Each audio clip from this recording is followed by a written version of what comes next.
Hello नमस्कार, कैसे हैं आप सब लोग। मेरा नाम है राज राजौरी और स्वागत है आपका एक बार फिर सीएस एकेडमी के एक और नई वीडियो में। तो वीडियो को पूरा देखना और वीडियो की लिंक अपने दोस्तों के साथ भी शेयर कर दें और मेरे चैनल को सब्सक्राइब जरूर कर देना, बेल आइकन को भी दबा देना ताकि मेरे वीडियो के नोटिफिकेशन आप सभी तक सबसे पहले पहुंच जाए।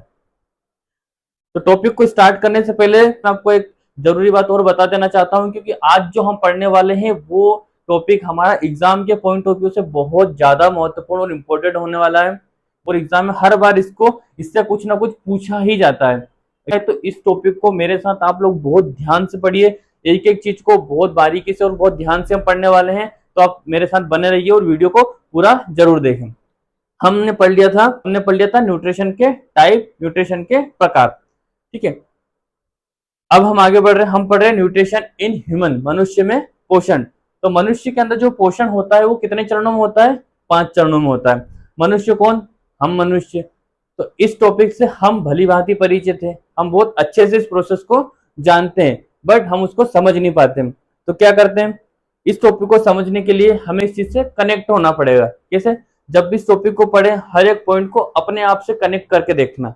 मनुष्य में पाचन होता है 5 चरणों में। पहला स्टेप क्या है? इंजेशन। इंजेशन का मतलब होता है अंतर ग्रहण। इंजेशन का मतलब होता है अंतर ग्रहण या भोजन को निगलना या भोजन को खाना। मान लो हमारे पास कोई एक समोसा है, या मान लो हम कुछ खाने गए, तो हम क्या करते हैं? क्या खाने को बाहर से पाचन कर देते हैं? क्या नहीं, पहले क्या करते हैं, हम खाने को मुंह में रखते हैं या निगलते हैं। तो पहली जो प्रोसेस होती है उसको हम बोलते हैं इंजेशन या अंतर ग्रहण। क्या बोलते हैं? इंजेशन या अंतर ग्रहण। दूसरी स्टेप क्या है? डाइजेशन। अब जो खाना हमने खाया हम उसको क्या करते हैं? क्या पूरे समोसे को हम एक साथ निकल जाते हैं? नहीं निकलते। क्या करते हैं? उसको छोटे छोटे टुकड़ों में पहले दांतों से अच्छे से चबाते हैं, उसको मिक्स करते हैं। उस प्रोसेस को क्या हम क्या बोलते हैं? भोजन को तोड़ना या डाइजेशन। इसमें क्या करते हैं? भोजन को छोटे छोटे टुकड़ों में हम तोड़ते हैं, इसको हम बोलते हैं पाचन। क्या बोलते हैं इसको? पाचन। राइट। आगे बढ़ते हैं। थर्ड स्टेप होती है हमारी एब्जॉर्प्शन, इसको हम बोलते हैं क्या? अवशोषण। क्या बोलते हैं? अवशोषण। इसको हम बोलते हैं अवशोषण।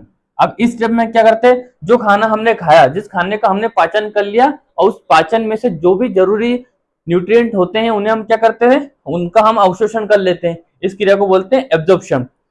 चौथी स्टेप होती है हमारी, चौथी स्टेप होती है एसिमिलेशन। इसको हम क्या बोलते हैं? एसिमिलेशन। इसको हम बोलते हैं स्वांगीकरण।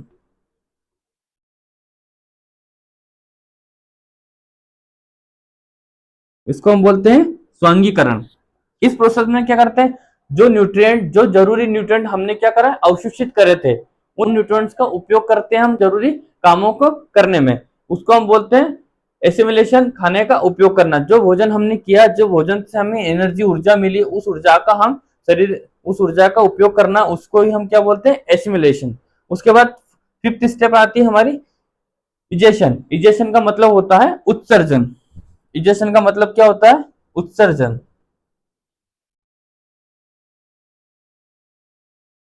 उत्सर्जन या अवशिष्ट पदार्थों को शरीर से बाहर निकालना। जब हम भोजन करते हैं तो भोजन के साथ जरूरी नहीं कि पूरे भोजन में हमारे लिए सारी जो चीजें होती है भोजन के अंदर वो हमारे लिए उपयोगी होती है।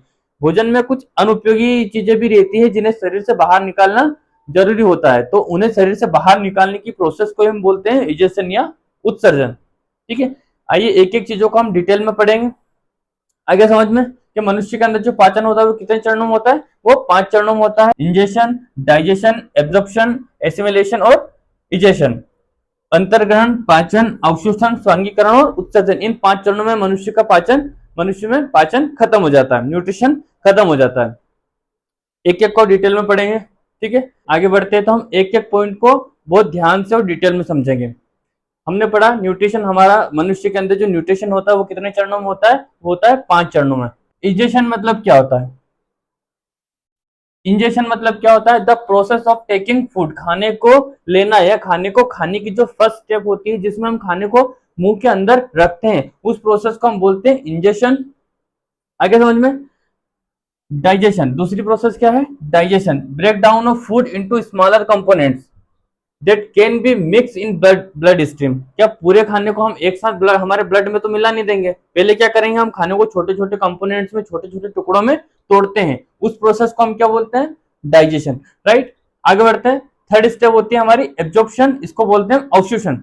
The process of absorption of digested food, जो खाना हमने खाया, जो खाना हमने शरीर में खाया, उस खाने का अवशोषण करना, उस खाने का अवशोषण करना, उस अवशोषण को हम क्या बोलते हैं, एब्जॉर्प्शन। फोर्थ स्टेप होती है एसिमिलेशन या स्वांगीकरण, utilisation of digested food for energy, growth and repair cells and organs. क्या करता है, यूटिलाइजेशन ऑफ फूड, जो खाना हमने खाया, जो खाने का अवशोषण हमने हमारे शरीर के अंदर किया था, उस खाने से जो हमें ताकत मिलती है, उस ताकत का उपयोग हम काय में करते हैं, एनर्जी में, ग्रोथ में और repair of cells and organs. हमारे शरीर के अंदर हमारी कोशिकाओं और हमारे अंगों को रिपेयर करने के लिए हम काय का उपयोग करते हैं, इस भोजन का उपयोग करते हैं। इस प्रोसेस को हम बोलते हैं एसिमिलेशन या स्वांगीकरण। आखिरी और अंतिम स्टेप हमारी क्या होती है, इजेशन। इसमें क्या करते हैं, removing undigested food from body.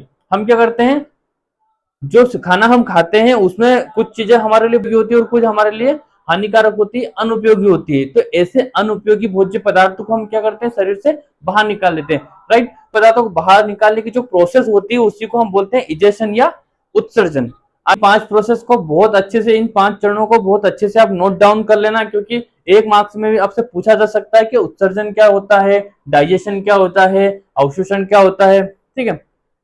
अब हम पढ़ेंगे digestive system in human, human का डाइजेस्टिव सिस्टम, मनुष्य का पाचन तंत्र। तो मनुष्य का पाचन तंत्र कितने भागों से मिलकर बना होता है, 2 भागों से मिलकर बना होता है। एक होती है हमारी एलिमेंट्री केनाल और दूसरा होते हैं हमारे सहायक अंग, ठीक है। एलिमेंट्री केनाल को हम बोलते हैं आहार नाल, एसोसिएटेड ऑर्गन को हम बोलते हैं सहायक अंग, ठीक है। एलिमेंट्री केनाल की लंबाई देखना, एलिमेंट्री केनाल की लंबाई कितनी होती है, एलिमेंट्री केनाल की लंबाई होती है 6 से 9 मीटर, ठीक है। आपके ऑब्जेक्टिव में सीधे एग्जाम में पूछ लेते हैं कि मनुष्य के, या कॉम्पिटिटिव एग्जाम के अंदर भी ये पूछा जाता है कि एलिमेंट्री केनाल जो मनुष्य की आहार नलिका होती है उसकी लंबाई कितनी होती है। तो आहार नलिका की लंबाई होती है 6 से 9 मीटर, जो फीट में होती है 20 से 30 फीट, जो कहां से कहां तक फैली होती है, जो माउथ से एनस तक फैली रहती है। देखना alimentary canal, a long hollow tube, एक ऐसी खोखली नली विच कंटेन ऑर्गन, जिसके अंदर कुछ अंग होते हैं, कुछ ऑर्गन होते हैं, थ्रू विच फूड एक्चुअल पास, जिसके अंदर से खाना हमारा एक स्थान से दूसरे स्थान तक आगे बढ़ता है। ऐसी लंबी पतली नलिका को हम क्या बोलते हैं, आहार नाल या एलिमेंट्री केनाल। कौन कौन से ऑर्गन होते हैं, कौन कौन से ऑर्गन होते हैं, mouth, oesophagus, stomach, small intestine, large intestine और एनस। ये ऑर्गन होते हैं एलिमेंट्री केनाल के अंदर, जिनसे मिलकर पूरी एलिमेंट्री केनाल हमारी बनी होती है। दूसरा है हमारा एसोसिएटेड ऑर्गन, एसोसिएटेड ऑर्गन या सहायक अंग, organ that helps in digestion, ऐसे अंग, ऐसे ऑर्गन जो क्या करते हैं, खाने के पाचन में मदद करते हैं। But no food passes them, but no food passes them, जिसके अंदर से खाना होकर नहीं गुजरता है, वो क्या करते हैं, सिर्फ खाने में मदद करते हैं। ऐसे ऑर्गन को क्या क्या बोलते हैं, ऐसे ऑर्गन को क्या बोलते हैं, ऐसे ऑर्गन को बोलते हैं एसोसिएटेड ऑर्गन। कौन कौन से होते हैं, लीवर, कौन कौन से होते हैं, लीवर, यकृत, पेनक्रियास, अग्नाशय और सलाइवरी ग्लैंड, ठीक है। ये होते हैं हमारे एसोसिएटेड ऑर्गन। आगे समझ में, चलिए आगे बढ़ते हैं। हमने पढ़ लिया था क्या, हमने पढ़ा था कि जो ह्यूमन का डाइजेस्टिव सिस्टम होता है, मनुष्य का जो पाचन तंत्र होता है, वो 2 भागों से मिलकर बना होता है। एक होता है एलिमेंट्री केनाल, दूसरा होता है एसोसिएटेड ऑर्गन। एलिमेंट्री केनाल जो हमारी माउथ से स्टार्ट होकर कहां तक जाती है, जो हमारे माउथ से स्टार्ट होकर एनस तक जाती है। तो एलिमेंट्री केनाल के कुछ अलग भाग होते हैं, इन निम्न भागों से मिलकर क्या हमारी एलिमेंट्री केनाल बनी होती है, और एसोसिएटेड ऑर्गन लीवर, पेनक्रियास और सलाइवरी ग्लैंड से मिलकर बना होता है, ठीक है। इस टॉपिक में हम पूरे एक एक पार्ट्स को बहुत डिटेल में पढ़ने वाले हैं, तो वीडियो को पूरा जरूर देखें, क्योंकि एग्जाम में ये टॉपिक बहुत ज्यादा बार पूछा जाता है। इसलिए इस टॉपिक को हम इस वीडियो में हम इन सभी भागों को बहुत डिटेल में पढ़ने वाले हैं। तो वीडियो को पूरा जरूर देखना, क्योंकि एग्जाम के पॉइंट ऑफ व्यू से बहुत ज्यादा इंपॉर्टेंट होता है ह्यूमन का डाइजेस्टिव सिस्टम, जिसके निम्न भाग रहेंगे mouth, oesophagus, stomach, small intestine, large intestine और एनस। लिवर में एक्सोसिएट ऑर्गन में रहेगा लीवर, पेनक्रियास और सलाइवरी ग्लैंड। इन सभी भागों को हम डिटेल में एक पार्ट्स को बहुत ज्यादा डिटेल में हम पढ़ेंगे। चलिए आगे बढ़ते हैं। एलिमेंट्री कैनाल का फर्स्ट पार्ट क्या है हमारा, माउथ। कहाँ से स्टार्ट होती है हमारी एलिमेंट्री कैनाल, माउथ से स्टार्ट होती है। ठीक है, मान लो ये हमारा माउथ है, ये हमारा मुंह है। ठीक है, माउथ को हम क्या बोलते हैं, हम इसको बोलते हैं बक्कल कैविटी। ठीक है, साइंटिफिक लैंग्वेज में हम इसको बोलते हैं बक्कल कैविटी, जिसका काम क्या होता है, खाने को चबाना, जिससे हम खाना खाते हैं। जिसका काम होता है खाने को चबाना, जिससे हम खाना खाते हैं। तो मुंह के अंदर कुछ 3-4 चीजें होती हैं। क्या होती है, एक होता है हमारे दांत, हमारे टीथ, जिनकी संख्या कितनी होती है, जिनकी संख्या होती है 32। एक वयस्क व्यक्ति में दांतों की संख्या कितनी होती है, 32, जिसका काम क्या होता है, भोजन को चबाना, भोजन को छोटे छोटे टुकड़ों में तोड़ना। ठीक है, दूसरी होती है सलाइवरी ग्लैंड, जिससे सलाइवा निकलता है और ये एक वाटर फ्लूइड होता है, पानी की तरह होता है। ठीक है, तीसरा पार्ट होता है हमारे मुंह का, वो होता है टंग। ठीक है, जिसको हम बोलते हैं जीभ। इस जीभ का काम क्या होता है, जीभ का काम होता है भोजन के टुकड़ों के अंदर सलाइवा को मिक्स करना। क्या होता है, सलाइवा को मिक्स करना, मिक्स करने का काम करती है हमारी जीभ, हमारे भोजन में सलाइवा को मिक्स करने का काम करती है। ठीक है, अब ये जो सलाइवा होता है, इस सलाइवा से एक एंजाइम निकलता है, इस सलाइवा से एक एंजाइम निकलता है जिसको हम बोलते हैं एमाइलेज एंजाइम। क्या होता है, नाम याद रखना, सलाइवा से कौन सा एंजाइम निकलता है, सलाइवा से निकलता है एमाइलेज एंजाइम। ये एमाइलेज एंजाइम हमारे लिए बहुत ज्यादा महत्वपूर्ण होता है। क्यों, क्योंकि ये क्या करता है, ये जो हमारी कॉम्प्लेक्स शुगर होती है, ये हमारी जो कॉम्प्लेक्स शुगर होती है, स्टार्च होती है, उसको क्या कर देता है, स्मॉलर शुगर में कन्वर्ट कर देता है। कॉम्प्लेक्स शुगर को काय में तोड़ देता है, स्मॉल शुगर में तोड़ देता है।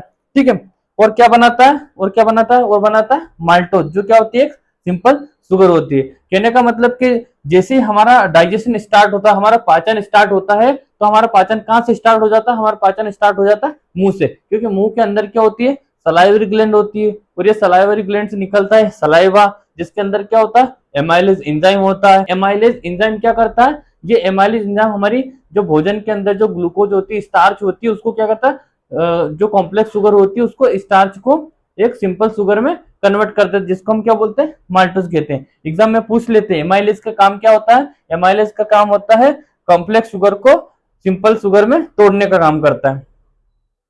ठीक है, आगे बढ़ते हैं। अगला पार्ट क्या है हमारा, अगला पार्ट है हमारा इसोफेगस। ठीक है, अगला पार्ट है हमारा इसोफेगस। इसे हम क्या बोलते हैं, इसे हम बोलते हैं विंड पाइप। इसे हम क्या बोलते हैं, विंड पाइप कहते हैं, जो गले से लेकर अमाशय तक होती है। ठीक है, माउथ के बाद अगला पार्ट जो होता है हमारा इसोफेगस होता है, जिसे हम विंड पाइप कहते हैं, जो गले से लेकर अमाशय तक होता है। अब ये इसोफेगस का काम क्या होता है, ठीक है, क्योंकि इस इसोफेगस के अंदर एक कॉन्ट्रेक्शन एंड रिलैक्सेशन मसल होती है, एक कॉन्ट्रेक्शन एंड रिलैक्सेशन मसल होती है, जिसकी हेल्प से इसमें क्या होती है, एक गति होती है, एक मूवमेंट होता है, जिसको हम बोलते हैं क्रमानुकुंचन गति या पेरिस्टेटिक मूवमेंट। इस मूवमेंट की वजह से खाना क्या धीरे धीरे धीरे धीरे नीचे की ओर जाता है, नीचे की ओर जाता है। कौन सा मूवमेंट होता है ये, इसको बोलते हैं हम इनवॉलेंटरी, इनवॉलेंटरी मूवमेंट। ठीक है, आगे समझ में। पहले हमने पढ़ा माउथ, माउथ के बाद हमने पढ़ा क्या, इसोफेगस। क्या होता है इसोफेगस, इसोफेगस एक खोखली पतली लंबी नली होती है, जिसके अंदर एक मूवमेंट होता है, पेरिस्टेटिक मूवमेंट होता है, जिसकी वजह से खाना क्या नीचे की ओर जाता है। अगला पार्ट होता है हमारा अमाशय। ठीक है, आकार किसका, आकार कैसा होता है इसका, आकार होता है इसका जे शेप्ड आकार का होता है ये। ठीक है, ये डायग्राम में जे शेप्ड का, जे शेप आकार का होता है, जे शेप आकार का होता है। Widest part of the alimentary canal, हमने पढ़ा था कि एलिमेंट्री कैनल एक पतली लंबी गुहिका के रूप में होती है। तो उसका जो अगला पार्ट है अमाशय, ये क्या बीच में फूल के मोटा हो जाता है। इसके अंदर क्या, अब इसके अंदर कुछ एंजाइम्स पाए जाते हैं, कुछ कुछ एसिड और कुछ एंजाइम पाए जाते हैं, जिनको हम क्या बोलते हैं, एक होता है क्या, एक होता है HCl। HCl का फुल फॉर्म पूछ लेते, क्या होता है HCl का फुल फॉर्म, हाइड्रोक्लोरिक एसिड।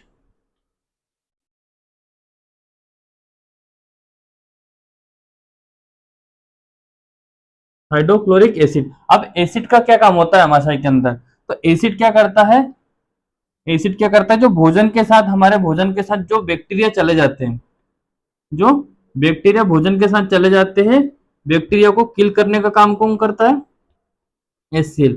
अब HCl जो होता है, इसका पीएच मान बहुत ज्यादा होता है। ठीक है, बहुत ज्यादा एसिडिक होता है, तो जो खाने के साथ हमारे बैक्टीरिया चले जाते हैं, उनको मार देता है और भोजन को शुद्ध कर देता है। दूसरा क्या होता है, दूसरा होता है हमारा पेप्सिन। पेप्सिन, ये एक प्रकार का एंजाइम होता है जो क्या करता है, जो प्रोटीन का पाचन करता है। किसका? प्रोटीन के पाचन में हेल्प करता है, प्रोटीन के पाचन में हेल्प करता है। कौन? पेप्सिन। एक और होता है क्या? एक होता है म्यूकस, एक होता है म्यूकस। ये पूरे स्टमक का, पूरे अमाशय का सबसे इंपॉर्टेंट पार्ट होता है म्यूकस। क्यों? क्योंकि हर अमाशय के अंदर क्या होता है, एसिड होता है जो बहुत ज्यादा एसिडिक होता है। तो ये क्या करता है, ये म्यूकस जो रहता है ये अमाशय की दीवारों पे, जो अमाशय की जो लेयर होती है, अमाशय की लेयर के ऊपर एक कोटिंग, एक प्रोटेक्टिव लेयर बना देता है, एक प्रोटेक्टिव लेयर बना देता है। जिससे क्या होता है, जिससे क्या होता है, हमारा अमाशय डैमेज नहीं होता है। तो म्यूकस का सबसे इंपॉर्टेंट काम होता है स्टमक के अंदर, जो क्या करता है, अमाशय की एसिड से और पेप्सिन से क्या करता है, सुरक्षा करता है। क्या करता है, ये प्रोटेक्टिव लेयर बनाता है। क्या करता है? प्रोटेक्टिव प्रोटेक्टिव लेयर बना देता है, कोट बना देता है, जिससे क्या होता है, हमारा अमाशय डैमेज नहीं होता है एचसीएल की वजह से। तो हमने देखा होगा कि हम लोगों को क्या होती है, एसिडिटी होती है। तो एसिडिटी क्यों होती है? जब हम बहुत ज्यादा खाना खा लेते हैं तो क्या होता है, जब खाना खा लेते हैं तो हमारा जो स्टमक होता है वो फुल हो जाता है। क्यों? क्योंकि हमारे अमाशय के अंदर क्या होता है, खाना बहुत अधिक मात्रा में चला गया। और अमाशय के अंदर क्या होता है, अमाशय के अंदर होता है एचसीएल और पेप्सिन, और होता है म्यूकस। तो कभी कभी क्या होता है, एचसीएल और पेप्सिन, तो कभी कभी क्या होता है, एचसीएल और म्यूकस के मध्य क्या हो जाता है, एक इम्बेलेंस क्रिएट हो जाता है। जब हम खाना बहुत ज्यादा खा लेते हैं तो इनके मध्य क्या हो जाता है, एक इम्बेलेंस क्रिएट हो जाता है। उसकी वजह से क्या होता है, उसकी वजह से होती है एसिडिटी। क्या होती है? उसकी वजह से एसिडिटी होती है। ठीक है, याद रखना। एसिडिटी कब होती है? जब खाना बहुत ज्यादा मात्रा में खा लेते हैं तो एचसीएल और म्यूकस के मध्य एक इनबैलेंस क्रिएट हो जाता है, उसकी वजह से हमें एसिडिटी होती है। आगे समझ में? आगे बढ़ते हैं। अगला होता है हमारा लीवर, जो क्या होता है, एक सहायक अंग होता है। अब इस लीवर के अंदर एक रस का निर्माण होता है। कौन सा रस का? पित्त रस का, जिसको हम बोलते हैं बाइल जूस। ठीक है, अब ये बाइल जूस बनता है तो बाइल जूस कहाँ इकट्ठा होता है, ये इकट्ठा होता है, ये इकट्ठा होता है हमारा गोल ब्लेडर के अंदर। ये जो गोल ब्लेडर होता है, ठीक है, ये होता है गोल ब्लेडर, जिसके अंदर काय का स्टोर होता है, जिसके अंदर स्टोर होता है हमारा बाइल जूस। इस बाइल जूस के कुछ इंपोर्टेंट कार्य होता है हमारी बॉडी के अंदर। क्या कार्य होते हैं, क्या काम होते हैं? Bile juice makes food alkaline. ये भोजन को क्या करता है, एसिडिक माध्यम से, एसिडिक मीडियम मीडियम से ये क्या कर देता है, बेसिक मीडियम में कन्वर्ट कर देता है। ये भोजन के एसिडिक माध्यम को क्षारीय माध्यम में बदल देता है। और क्या करता है, bile juice helps in emulsification, helps in emulsification, काय में मदद करता है, इमल्सिफिकेशन में। अब इमल्सिफिकेशन मतलब क्या होता है? इमल्सिफिकेशन मतलब होता है कि बाइल जूस जो फेट रहता है, हमारी बॉडी में जो फेट रहता है, जो वसा रहता है, उसको क्या कर देता है, छोटे छोटे टुकड़ों में, छोटे छोटे टुकड़ों में तोड़ देता है। क्या करता है, इमल्सिफिकेशन ऑफ फेट, फेट को क्या करता है, छोटे छोटे टुकड़ों में तोड़ देता है, छोटे टुकड़ों में, फेट को छोटे टुकड़ों में तोड़ देता है। ये काम किसके होते हैं, ये काम होता है लिवर का। अब ये क्या करता है, खाने के पाचन में, ये जूस जो रहता है, ये जूस खाने के डाइजेशन में हेल्प करता है। क्या करता है, खाने के डाइजेशन में हेल्प करता है। अगला पार्ट है हमारा पेनक्रियास। क्या बोलते हैं इसको, ये होता है अग्नाशय, अग्नाशय। ये भी क्या होता है, ये भी एक एसोसिएटेड ऑर्गन है, एक सहायक अंग होता है, जिसके अंदर से कैसा दिखता है, ये पत्ती की तरह दिखता है। इसके अंदर से भी कुछ एंजाइम्स का स्त्राव होता है, कुछ एंजाइम्स निकलते। कितने प्रकार के? 3 प्रकार के एंजाइम निकलते, ट्रिप्सिन, लाइपेज और पेनक्रियाटिक एंजाइम। अब इनका काम क्या होता है? ट्रिप्सिन एंजाइम का काम क्या होता है? ट्रिप्सिन एंजाइम जो रहता है वो प्रोटीन का पाचन करता है। ठीक है, लाइपेज एंजाइम का काम क्या होता है? लाइपेज एंजाइम जो होता है फेट का ब्रेक डाउन करता है, ये इमल्सिफिकेशन का काम करता है। It helps in emulsification of fat, fat का ब्रेक डाउन करता है। तीसरा क्या होता है? पेनक्रियाटिक एंजाइम, पेनक्रियाटिक एंजाइम क्या करता है? कार्बोहाइड्रेट्स का पाचन करता है। It helps in digestion of carbohydrate, ये कार्बोहाइड्रेट का पाचन करता है। ठीक है, तो अग्नाशय से क्या, अग्नाशय भी क्या करता है, ये भी क्या करता है, अग्नाशय भी क्या करता है, अग्नाशय भी खाने के पाचन में मदद करता है। किसके थ्रू? अपने एंजाइम्स को रिलीज करके। ठीक है, अगला पार्ट देखते हैं।